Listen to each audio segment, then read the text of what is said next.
Hi friends, this is Charlie. और आज की वीडियो का जो एंटायर पर्पस है that is how to get a job in Ireland for an RN. ठीक है, अगर आप रजिस्टर्ड नर्स हैं और आप आयरलैंड में जॉब लेना चाहते हैं तो then there are very 3 simple steps. मैं कोशिश करूंगा कि वीडियो को शॉर्ट रखूं और आपको 3 सिंपल स्टेप्स में बता सकूं कि अगर आपने आयरलैंड के लिए प्रोसेस करना है अपनी जॉब को बीइंग एन आरएन तो आप कैसे कर सकते हैं। We ready? ऑलराइट जी। स्टेप नंबर 1, सबसे पहले जब आपने आयरलैंड के लिए जॉब अप्लाई करनी है तो आपको एक चाहिए होता है डिसीजन लेटर, जिसको हम शॉर्ट फॉर्म में डीएल बोलते हैं। Now decision letter is basically a kind of permission from the Ireland nursing board to get a job in Ireland. अब इसको अप्लाई करने का तरीकाकार क्या है? Very simple. अप्लाई वही कर सकते हैं ऑब्वियसली जो कि प्रॉपर नर्सेज हैं, जिसको हम यहाँ पे पाकिस्तान में आरएन कहते हैं। और आरएन के लिए ज़रूरी है कि आप यहाँ पे रजिस्टर्ड हो पीएनसी के साथ, जो कि है Pakistan nursing council. So I believe कि जब आप ये डिसीजन मेक करेंगे कि आपने आयरलैंड के लिए अप्लाई करना है, so you have your complete nursing qualification and you have a registered PNC card as well. So this is one of the requirements. So आप क्या करते हैं, आप सिंपली आयरलैंड की वेबसाइट पे जाते हैं, वहाँ पे सारे फॉर्म्स अवेलेबल हैं। क्वालिफिकेशन फॉर्म्स होते हैं, एम्प्लॉयमेंट फॉर्म्स होते हैं, वो आपने फॉर्म्स डाउनलोड करने हैं।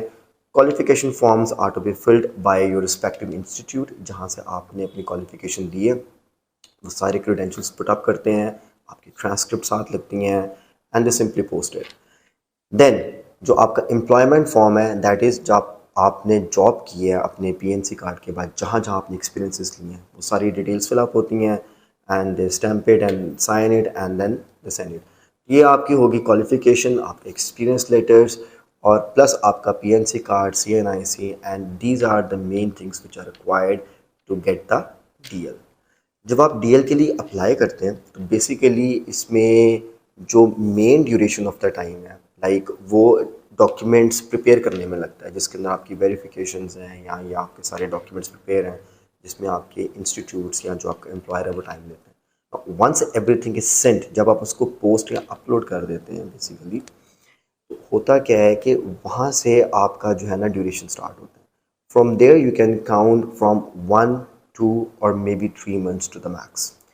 नाउ हमने बहुत सारे केसेस अभी तक प्रोसेस किए हैं and many times we have got the DL in number of days. मैं मंथ्स के ऊपर भी नहीं जा रहा। तो होता ये है कि अगर आपका सारा स्टेप्स ठीक जा रहे हैं तो डीएल बहुत जल्दी और विदाउट एनी एरर रिलीज हो जाता है। अगर उसमें कोई इशू है या कोई प्रॉब्लम आ जाती है then it extends the time. फिर भी मैक्सिमम टाइम 2 to 3 months होता है। The DL is with you. Now once you have got the DL, step number 1 is complete, done and dusted. यहाँ से आप मूव करते हैं step number 2। Step number 2 is job hunting. जब आपको DL मिल जाता है, जो आयरलैंड का नर्सिंग बोर्ड है NMBI, that basically allows you that you can seek a job. So अब आपके पास डिफरेंट वेबसाइट्स अवेलेबल हैं over the internet. You apply for the nursing jobs there, जहाँ से आपको कॉल आती है। तो then what you do is, वो ऑफर्स आते रहते हैं आपको, आपका इंटरव्यू शॉर्टलिस्ट होता है and then you take an interview. हमने अभी तक जितने इंटरव्यूज़ करवाए हैं वो आमतौर पे जूम पे होते हैं या गूगल मीट पे भी हो जाते हैं, डिपेंडिंग अपॉन कि जो आपका एम्प्लॉयर है वो किस मीडियम को यूज़ करना चाह रहा है। बहरहाल वो वीडियो कॉल्स होती हैं, उस पर आपका इंटरव्यू होता है। If you qualify the interview then you get the offer letter. अगर आपका इंटरव्यू अनसक्सेसफुल है, नो वरीज, आपको सेकंड या थर्ड इंटरव्यू की कॉल आ जाती है। So you keep on applying once you get the required job which you are seeking or you are accepted at one of the places where you want to work. It includes like the hospitals and the nursing homes and everything.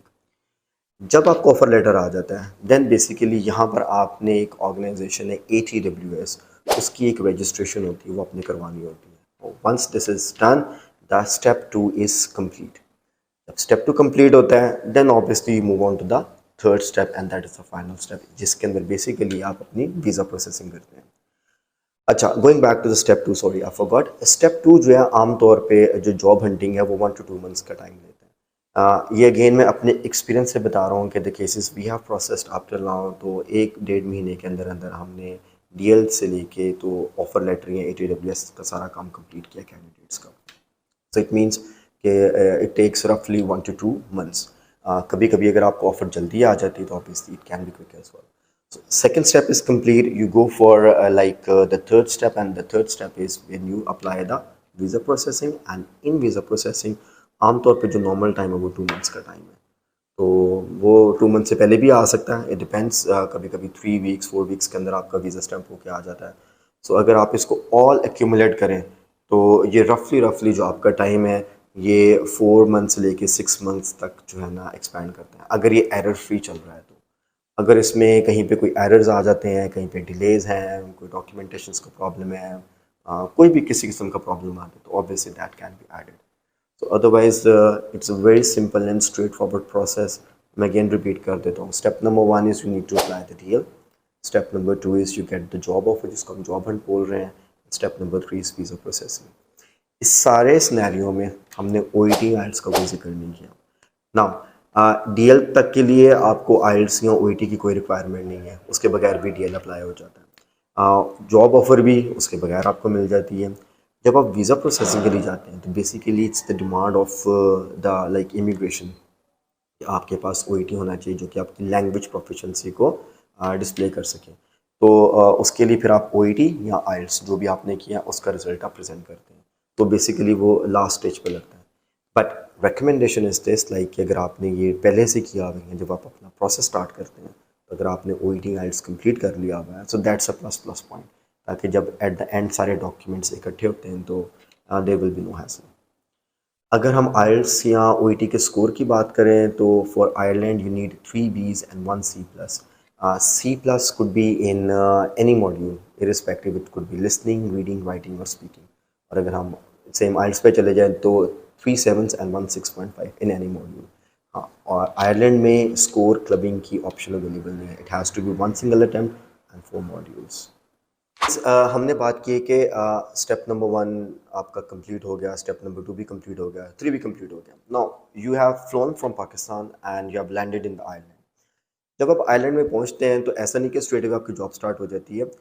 Island का process ये है कि वहाँ पर आपने जाकर aptitude test देना होता है। नाउ एप्टीट्यूड टेस्ट के 2 सब पोर्शंस हैं, one is known as CBT and one is known as the OSCE। तो आइलैंड का प्रोसेस ये कि ये आपने वहाँ जाकर परफॉर्म करने होते हैं, या जाने से पहले नहीं है। तो जाने से पहले आपकी वही रिक्वायरमेंट्स है जो भी हमने सारी डिस्कस कर ली है। सो वो आप जब वहाँ जाते हैं, most of the time the hospital tries to like make you do it as soon as possible.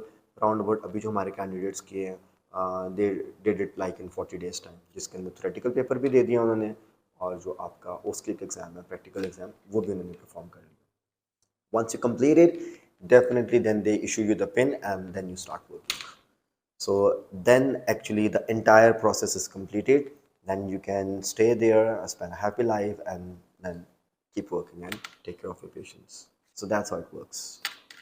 Well, my dear friends, I hope it was quick and straightforward. Still, if you have any queries, आपको अगर कुछ चीज़ समझ नहीं आई है, आपके कोई मज़ीद questions हैं, so you can comment at the end of the video. So we will be making another video, or we can add something like to your answers. अगर आपको कोई query होगी तो we are happy to help you. I hope it was fruitful. Thank you.